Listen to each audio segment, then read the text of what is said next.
Assalamualaikum warahmatullahi wabarakatuh. Pada pertemuan pertama ini di mata kuliah Pendidikan Kewarganegaraan, kita akan membahas konsep dan urgensi pendidikan kewarganegaraan. Poin pembahasan yang akan kita bahas terdiri dari 5 poin. Yang pertama yaitu alasan perlunya pendidikan kewarganegaraan di perguruan tinggi. Poin yang kedua yaitu sumber historis, sosiologis, dan politis tentang pendidikan kewarganegaraan di Indonesia. Poin yang ketiga, argumen tentang dinamika dan tantangan pendidikan kewarganegaraan.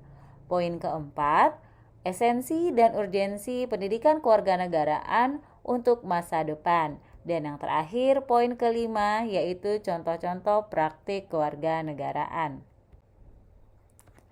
Setelah melakukan pembelajaran ini, mahasiswa sebagai calon sarjana diharapkan mampu bersikap positif terhadap fungsi dan peran pendidikan kewarganegaraan dalam memperkuat jati diri keindonesiaan. Kemudian juga diharapkan mampu menjelaskan tujuan dan fungsi pendidikan kewarganegaraan dalam pengembangan kemampuannya.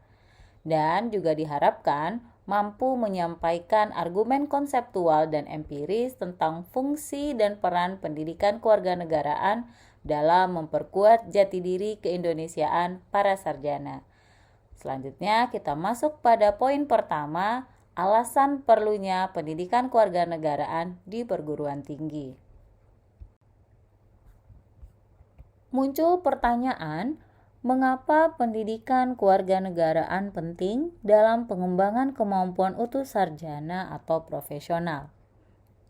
Nah, hal ini bisa kita lihat pada Undang-Undang Republik Indonesia Nomor 12 Tahun 2012 tentang Pendidikan Tinggi, yang mana pada undang-undang ini mengamanatkan bahwa program sarjana merupakan jenjang pendidikan akademik bagi lulusan pendidikan menengah atau sederajat, sehingga mampu mengamalkan ilmu pengetahuan dan teknologi melalui penalaran ilmiah.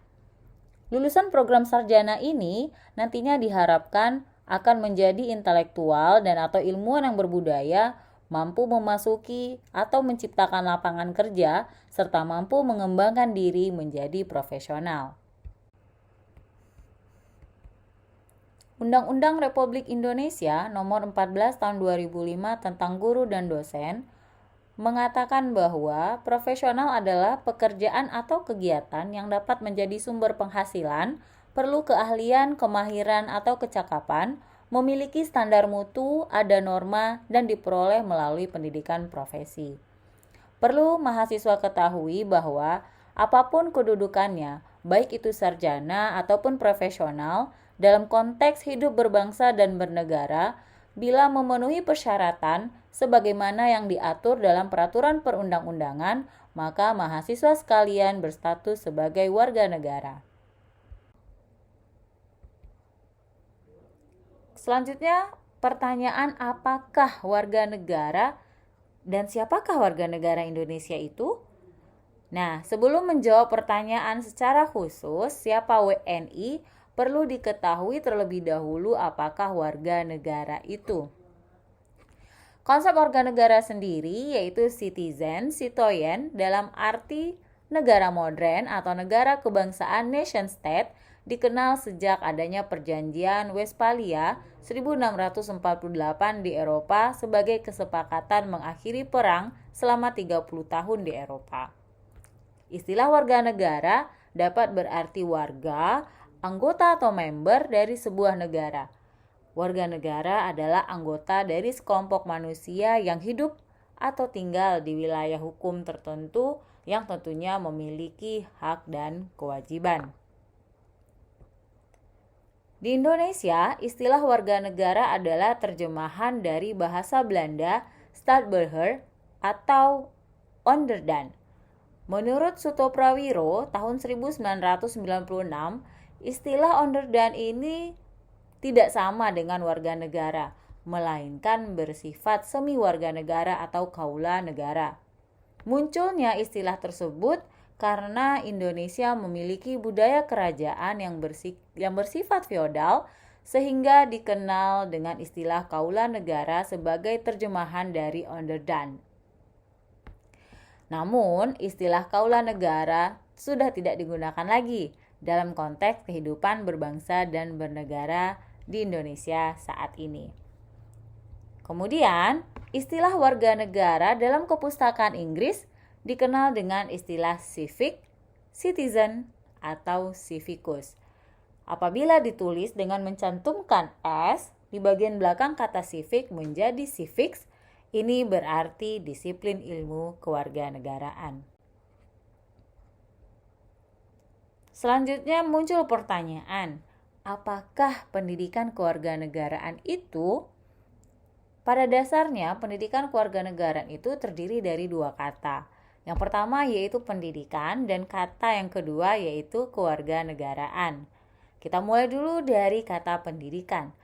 Pendidikan adalah usaha sadar dan terencana untuk mewujudkan suasana belajar dan proses pembelajaran agar peserta didik secara aktif mengembangkan potensi dirinya untuk memiliki kekuatan spiritual keagamaan, pengendalian diri, kepribadian, kecerdasan, akhlak mulia, serta keterampilan yang diperlukan dirinya, masyarakat, bangsa, dan negara.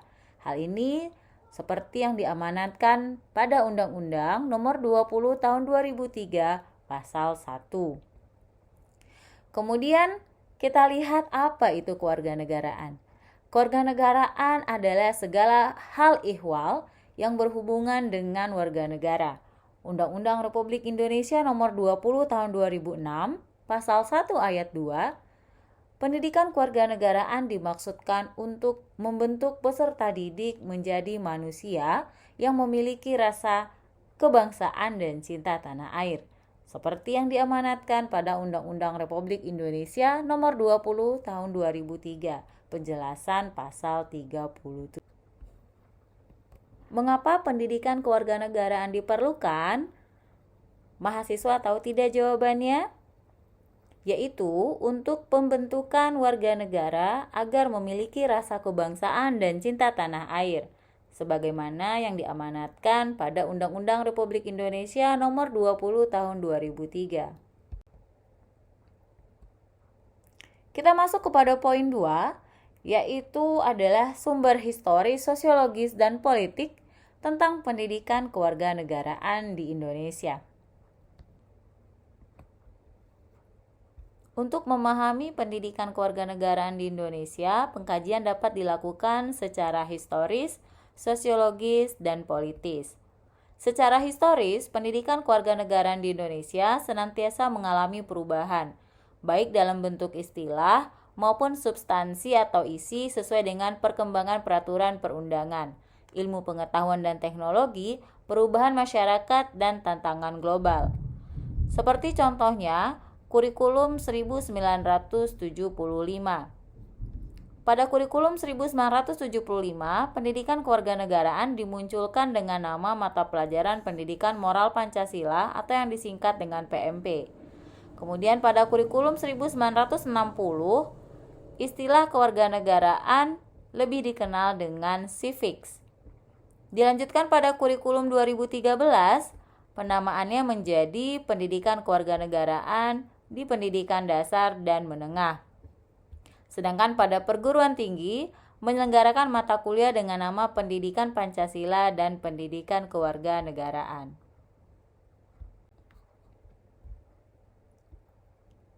Secara historis, pendidikan kewarganegaraan dalam arti substansi telah dimulai jauh sebelum Indonesia diproklamasikan sebagai negara merdeka.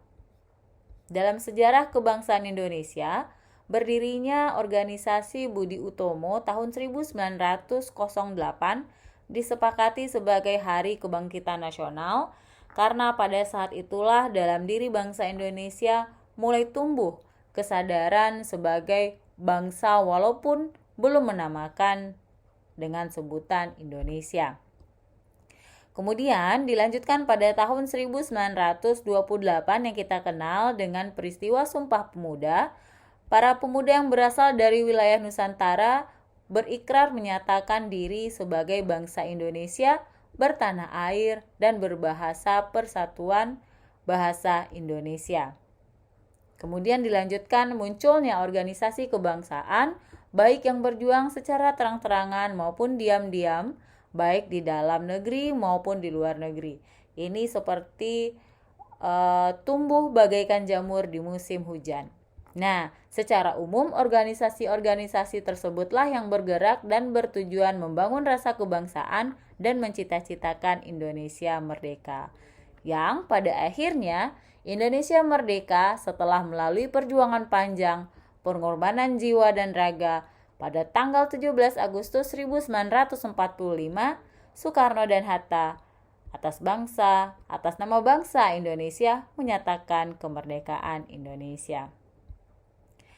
Kemudian secara sosiologis, pendidikan kewarganegaraan Indonesia itu dilakukan pada tataran sosial kultural oleh para pemimpin di masyarakat yang mengajak untuk mencintai tanah air dan bangsa Indonesia.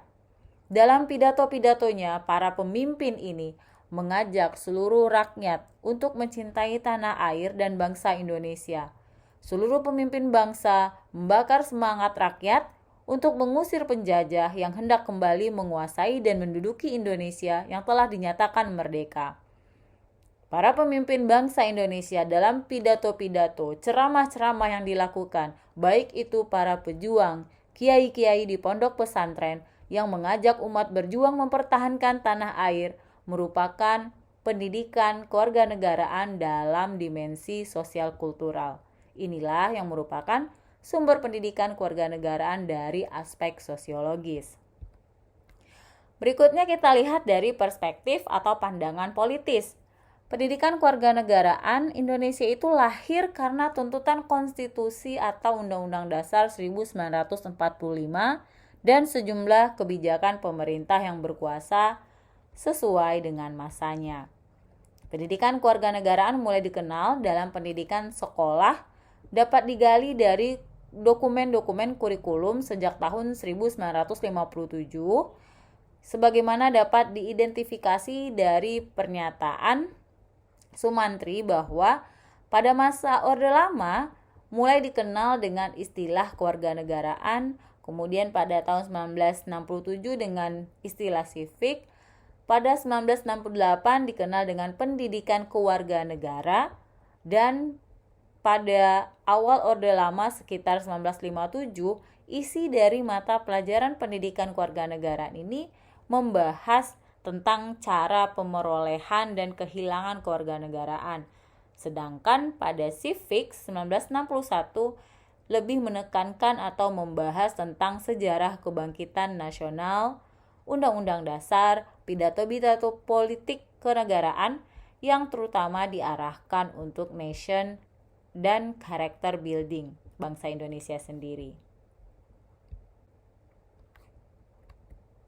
Kita masuk pada poin ketiga, yaitu argumen tentang dinamika dan tantangan pendidikan kewarganegaraan. Selanjutnya kita masuk kepada mengapa pendidikan kewarganegaraan selalu mengalami perubahan. Hal ini terjadi karena dinamika dan tantangan yang dihadapi pendidikan kewarganegaraan di Indonesia sangat tinggi. Dinamika dan tantangan kewarganegaraan sangat erat dengan perjalanan sejarah praktik kenegaraan atau pemerintahan Republik Indonesia. Kemudian, mata kuliah pendidikan kewarganegaraan harus selalu menyesuaikan atau sejalan dengan dinamika dan tantangan sikap serta perilaku warga negara dalam kehidupan bermasyarakat, berbangsa, dan bernegara. Hal inilah yang menjadikan ciri khas pendidikan kewarganegaraan sebagai mata kuliah dibandingkan dengan mata kuliah lain. Juga sesuai dengan ontologi PKN yang melihat sikap dan perilaku warga negara dalam kehidupan bermasyarakat, berbangsa, dan bernegara. Selain daripada itu, status warga negara dapat meliputi penduduk yang berkedudukan sebagai pejabat negara sampai juga dengan rakyat biasa. Tentu peran dan fungsi warga negara ini pastinya berbeda-beda, sehingga sikap dan perilaku mereka sangat dinamis. Yang ketiga adalah konstitusi yang berbeda akan menentukan profil warga negara yang berbeda. Hal ini akan berdampak pada model pendidikan kewarganegaraan yang tentunya perlu disesuaikan dengan konstitusi yang berlaku. Secara implisit, setiap konstitusi mensyaratkan kriteria warga negara yang baik, karena setiap konstitusi memiliki ketentuan tentang warga negara. Pendidikan kewarganegaraan tidak hanya bisa didasarkan pada konstitusi negara yang bersangkutan, tetapi juga tergantung pada tuntutan, perkembangan zaman, dan masa depan.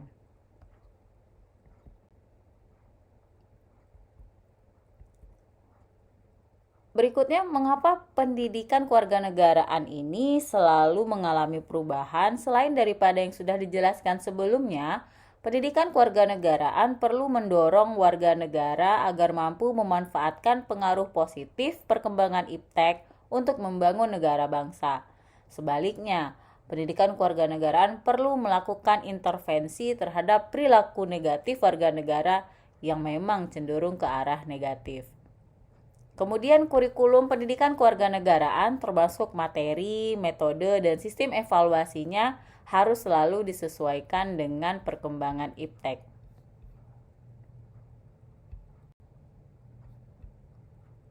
Pada poin 4, kita akan melihat esensi dan urgensi pendidikan kewarganegaraan untuk masa depan.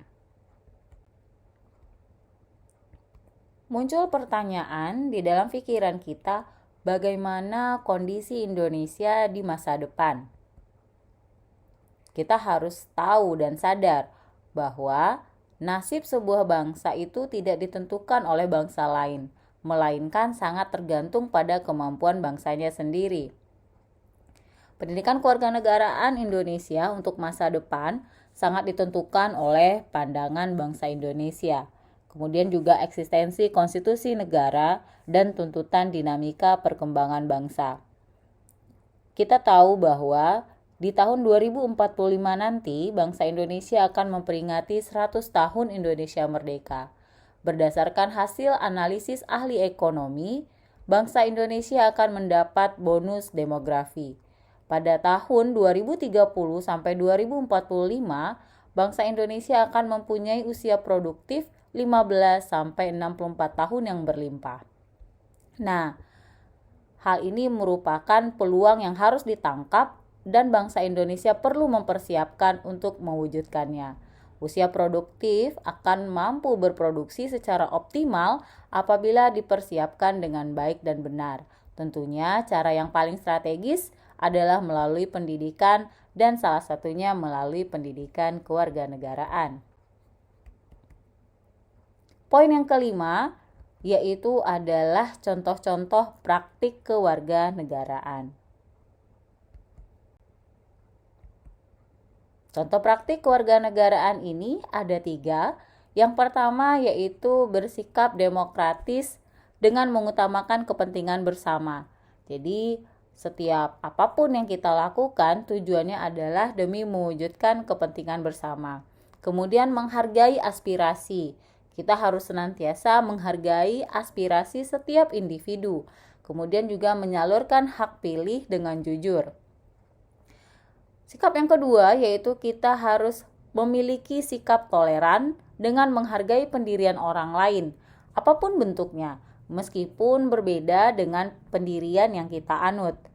Dan yang ketiga adalah menjadikan nilai-nilai Pancasila sebagai pedoman hidup, kesediaan kita juga untuk menolong orang lain, menjaga kerukunan, rela berkorban demi bangsa, bersikap adil, mengutamakan musyawarah dan mufakat.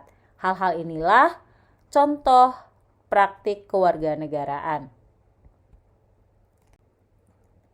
Demikianlah materi kita pada pertemuan pertama hari ini. Semoga mahasiswa bisa memahami apa inti dan esensi dari materi kita pada pertemuan hari ini. Kita akan bertemu kembali pada pertemuan selanjutnya di minggu depan. Saya akhiri, wabillahi taufik wal hidayah. Wassalamualaikum warahmatullahi wabarakatuh.